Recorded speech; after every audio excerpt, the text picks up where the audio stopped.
Welcome back. For the next section, we're going to talk about creating the roughness and the albedo maps. For me, I really like this portion. Working on the height and the normal and kind of getting everything there is really cool, but I really enjoy working on the albedo map and the roughness map. And I'm really excited to kind of share with you guys a little bit of how I think about it and why I work the way I work.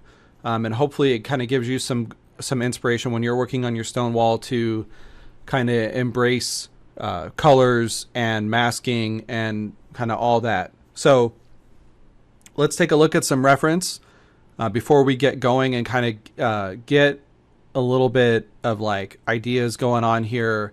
So the whole thing with this image that I really liked was not just, this the weight of the stones and the mortar, but if you look, there's dust everywhere. If we zoom in, you can see even in this section here, there's just dust. It's just caked in, and I love that. It's really cool.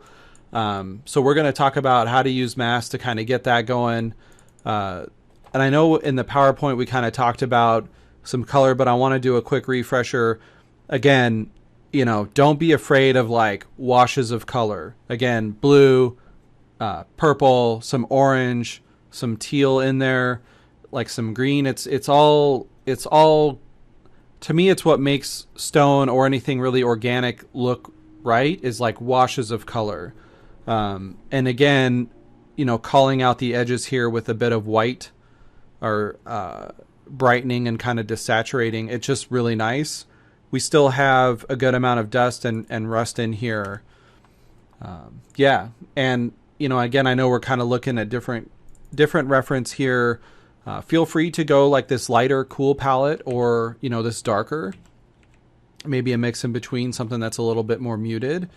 It's up to you. I just want you to have fun with it. So let's go ahead and get going in here.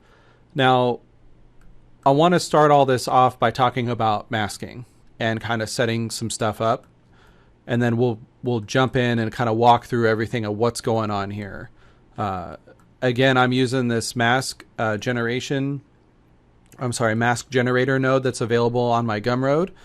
I plug in just the AO and the normal map, and I get all these masks, right? I get left, right, up vector, some edges, some crevices, peaks, and some shadow, which is derived from the AO. And the next part is this curvature. And I know we kind of talked a little bit about it in the setup where we made the edge mask to kind of knock away the harsh peaks. But I'm using curvature smooth here and curvature sobel or sobel, however you like to say it. But the whole idea here is I combine the two, and I get a little bit of what am I trying to say? If I bring in the curvature, just a regular one, it's a little bit sharper. So the curvature sobel is, it kind of thickens things up. And I was after that in this case. Other times I really want the fine pixely stuff. But in this case, I wanted the thicker edges. And I do, again, a high pass to kind of remove some of that volume. So now with all that covered, let's jump down here.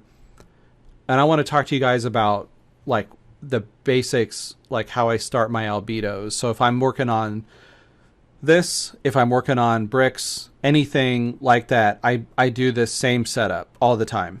So I grab my multi-value grayscale map, and I have my mask from the rock and the speckle mortar kind of setup. And let's go ahead and just jump right into this section. So what's going on here is, I think I kind of showed this in the PowerPoint, but I sample the colors, and I do a little bit of an HSL here, and I bump up the saturation and the lightness. And again, I mentioned it earlier, but I'll oftentimes sample from scan data, and I'll modulate it a little bit. I don't go crazy with it, But if I'm after some contrast later on and how things are all sitting next to each other, I'm not afraid to change it. So the next thing I do is I have like another one of these setups, and I mix the colors together, and I do that via this mask. So that's that kind of edge mask I talked about up here with my mask generator node. So I have the edge mask and I flip it, and I come down here and I do a little bit of a clamp, and I'm mixing these two together. And I really like this because if we think back to the dark blue image here, or I'm sorry, the reference with the dark colored stones, you can see that it has a little bit of that where there's like a section and then it's kind of lopped off. I'm sorry, where it's lopped off, there's like a section where it changes colors. So that's kind of where I got that idea here. You can see that from this mask, I'm mixing kind of two hues and values together. Another thing I'll do is I'll take advantage of the histogram shift to kind of change the data around here. Right? And it's like a slight thing, but it gives me, different colors. So I really like to do that. And then moving forward, we have the HSL. So again, I'm always willing to kind of modulate stuff. Here I'm kind of brightening it a bit. And then I use, again, the multi-value grayscale map, turn it into a gradient, and I do a soft light at like 0.3. So the reason I'm doing this is if we look at the grayscale mode here, where I just kind of click this guy, switch between grayscale and color. If we jump back to the beginning, there's some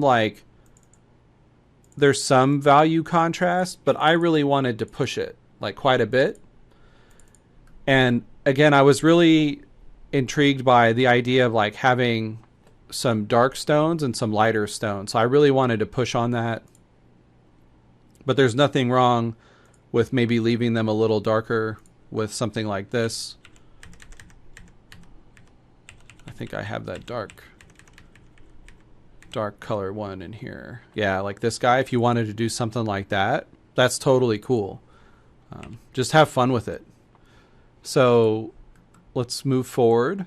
And then the next thing I do is I take that curvature setup that I was kind of talking about up here, and I plug that in with a gradient map to my blend at like a soft light at 0.5. And this is where I was talking about in the PowerPoint, where I get a little bit of structure from everything, right? I really like this. Let's go ahead actually and let's hook this up. So I know the mortar's not in here, but I just really want you guys to kind of see just the color variety. It's really pretty. I really like it. So I'm actually, you know what I'm going to do? I'm going to hook everything up. Just let it compute here for a second. There we go. So I'm hooking everything up, and I'm just going to keep stepping forward through this setup and kind of talking about everything I'm doing. So I got, again, another clouds. And I want to mention that I know some of you are probably sitting here wondering, like, why does he like keep bringing in a new clouds node? It's inefficient. I could totally have like a bank of, kind of clouds or noises off to the side and like be dragging them around or using Transform 2D.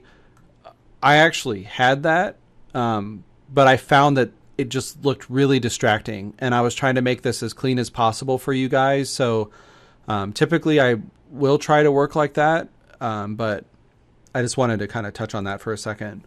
So what I'm doing here is I'm taking a clouds and I'm running it through this multi-directional warp with the height map, and I kind of get these really cool lines that feel like they're wrapping around the stone. It's super, super nice. And then I'm doing like a gradient map setup here where I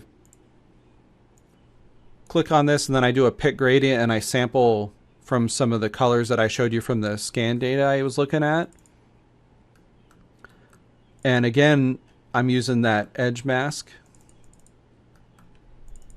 And I'm having some of that kind of set in here. Now, what I really like, okay, so this is why I was excited to talk to you guys, is right here, like you can start to feel the form of the rock. Like you can feel the definition and the structure.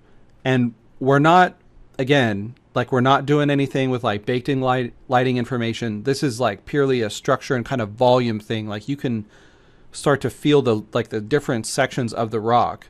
Like here I'm looking at, like you can tell this is one section, and then down here it stops. And we're all kind of cutting it off from that raised like part where it's lopped off. So thinking back to that reference image where you got the dark blue stones, and I was talking about that. Let's bring that up again, just because I like want to be clear what I'm talking about right here. So we're getting that going. I just get really excited about it. So, and then I do another value contrast kind of pass here where I'm making some of them lighter, some of them darker. And like, I just kind of did that as I was going along. I didn't set out and go, I know, like I need this many value contrast passes. I just kind of worked at it until I found what I liked. So here we're kind of calling out the edges. So I get a mask like this, again, derived from the mask generator node. And I take my colors from the beginning, kind of back here, and I do a heavy desaturation and lightness.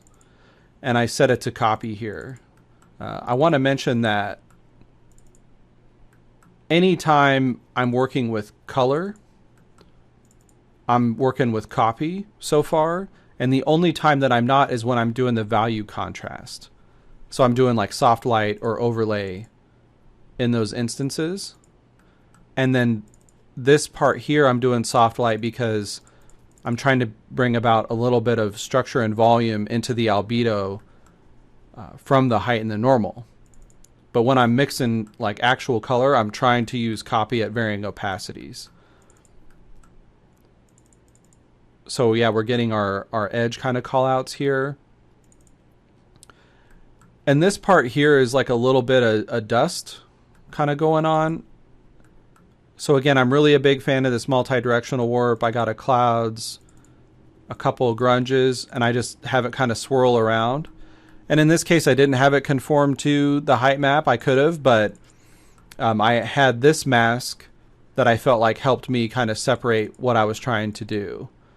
And I have this at a pretty low opacity. Like this is very light, like a light dust. If I crank this up, you can kind of see, if I zoom into the 3D view,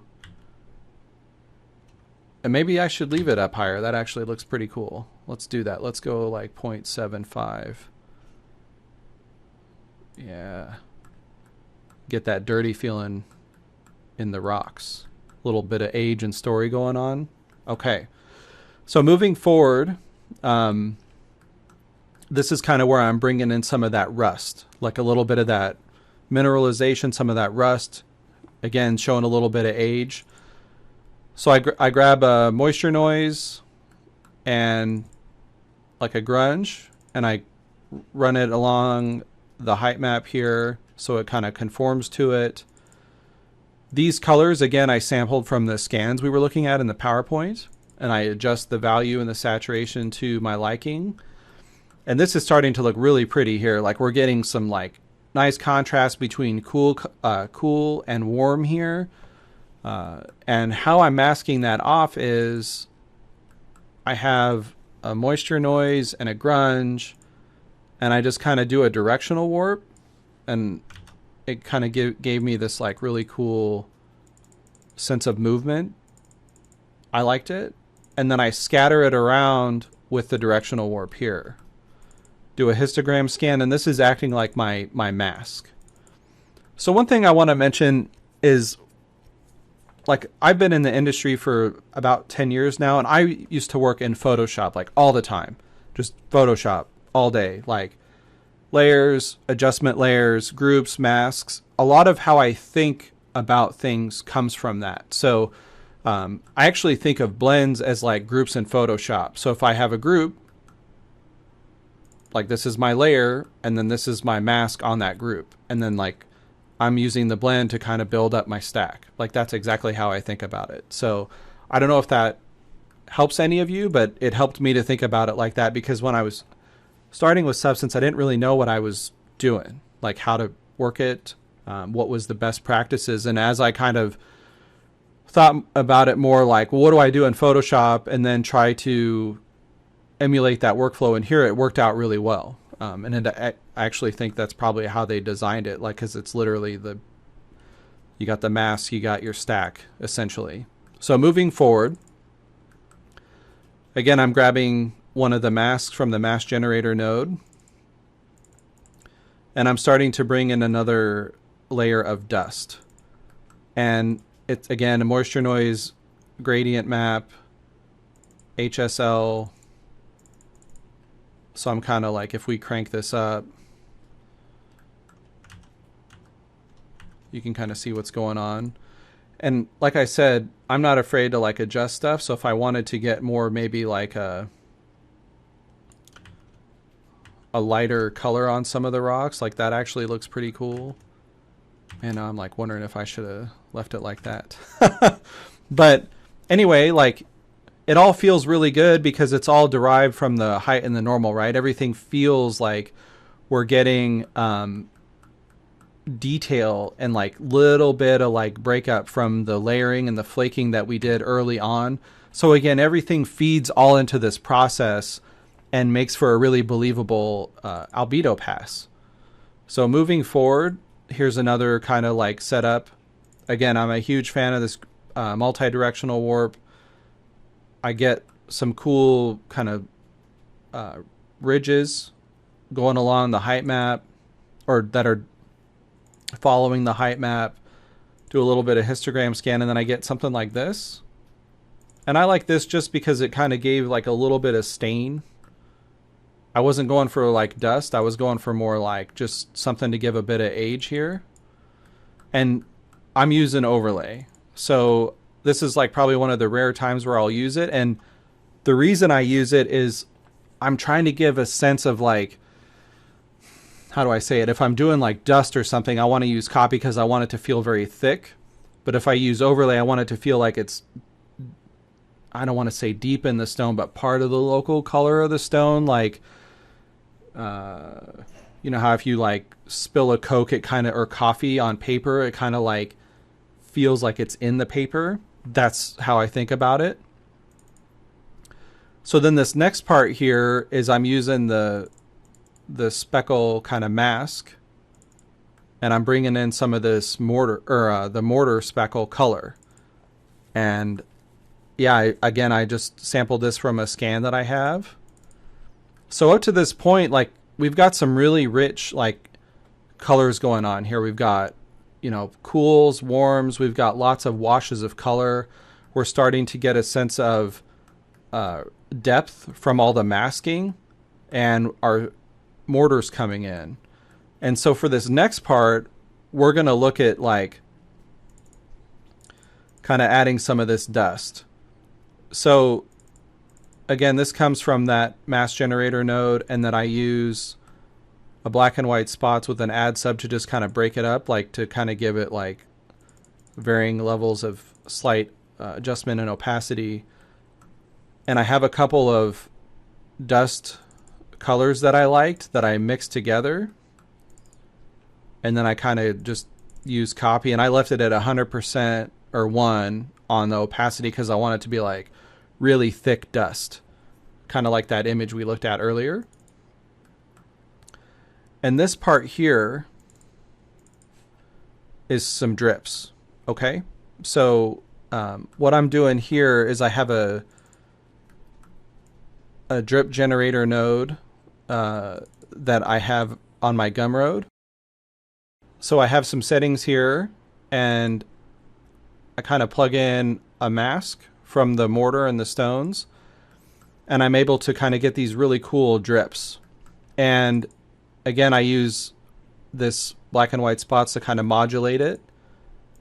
And I grab from this, just again, these are some colors that I sampled. And I just wanted something to kind of be working with the dust to kind of give a sense of gravity and drips here.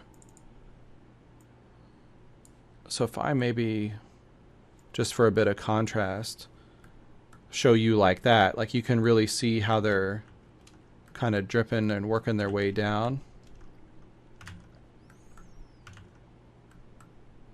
Okay, so here's the mortar color setup. Again, it's a lot of the same thing. Multi-directional warp to get different masks. Or I'm sorry, not masks, but just grunge masks or maps. Sorry. And I sample from some scans, do some HSL adjustments, and then I kind of merge it together. And then here, again, I'm using the mask generator to kind of get some data going. And so like all of this is like some of the dust I'm trying to, or age in the mortar, and I'm trying to give it like a sense of like stain or something on top. And then this here is just like a mineralization. So again, a couple of grunges and a clouds, height map, and then I do a histogram scan. And I wanted something that when the mortar kind of hooks up with the color, I'm sorry, with the stones, there's a sense of like stain from like dirt, but also like some deposits from maybe some salt or something like that. So here we go. Everything is merged together. Now, the next thing I want to talk about is kind of where do we go from here, right? Because we have all of this really nice color, everything's merged together well, but it's not punchy. Like it lacks a certain like contrast to it, right? It doesn't feel very alive. And what I want to do with this is I use the high pass here, not grayscale, but just regular high pass. And I get a little bit of kind of crunch, not in a bad way, but just a sharpening. But I don't really like the sharpened note. It's very noisy. I like the high pass because it kind of gives me all the data that's here, and then I do like an overlay, and it kind of just gives me a little bit of punch.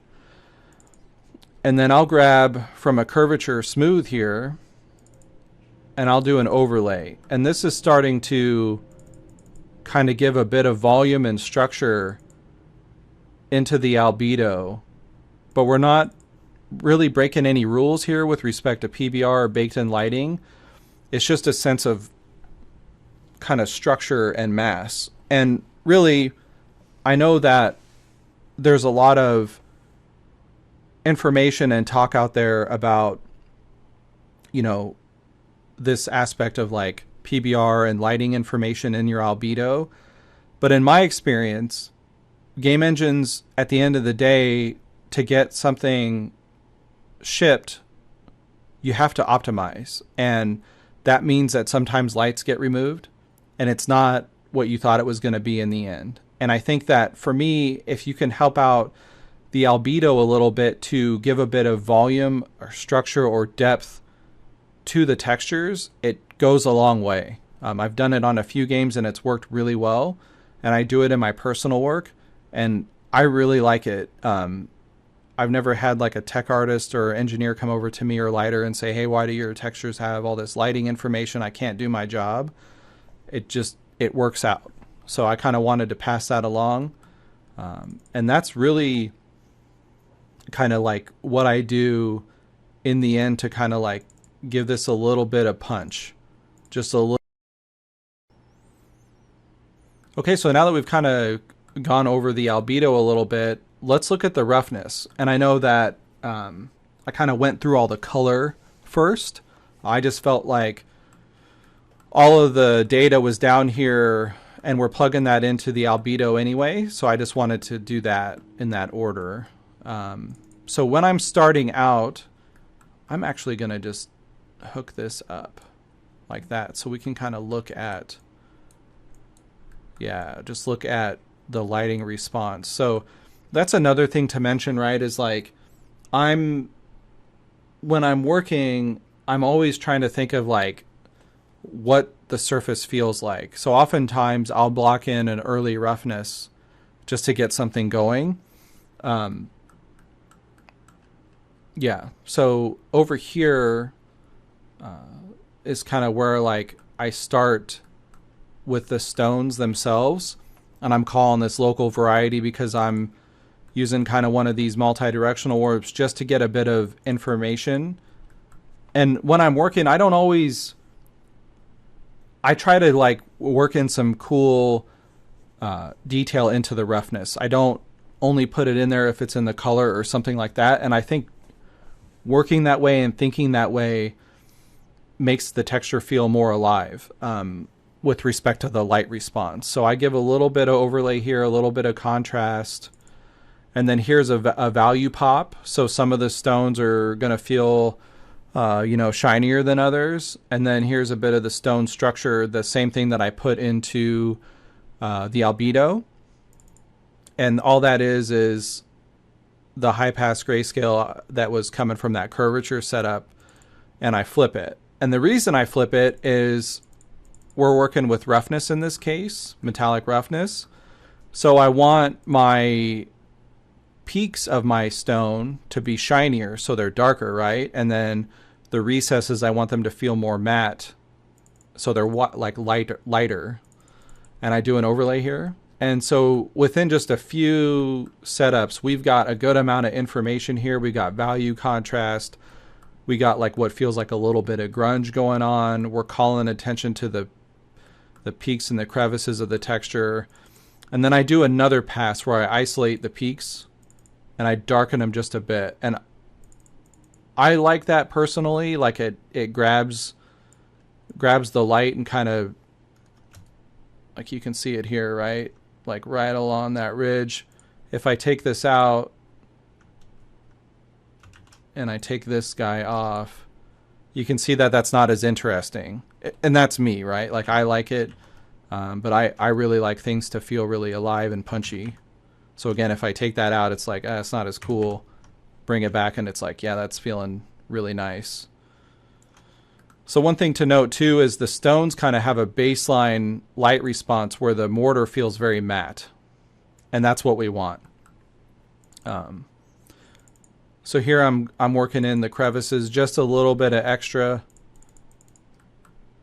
And then I bring in that top dust. Again, I'm using the same mask that I did from the albedo. And I'm having that as pretty white, 242, like that's pretty near white. That's a very matte kind of response. So if I were to take this out, you can see how much more response we get from the stone, but that's also not masking out anything from the top. Let's look at the sphere. So yeah, we can see here that on the top of this stone, everything's kind of shiny and calling out. But if I bring back the dust, it makes it matte. And for me, like that lends itself to feeling aged, right? So the mortar is really simple. Again, it's a really bright value. And then I'm grabbing some stuff from this stone structure setup here where I'm inverting that mortar, or I'm sorry, inverting that mask and just doing a bit of overlay here. And again, it's real simple. I'm just wanting to call attention to some data from the height and the normal. And then I merge them together. And that's pretty much it. I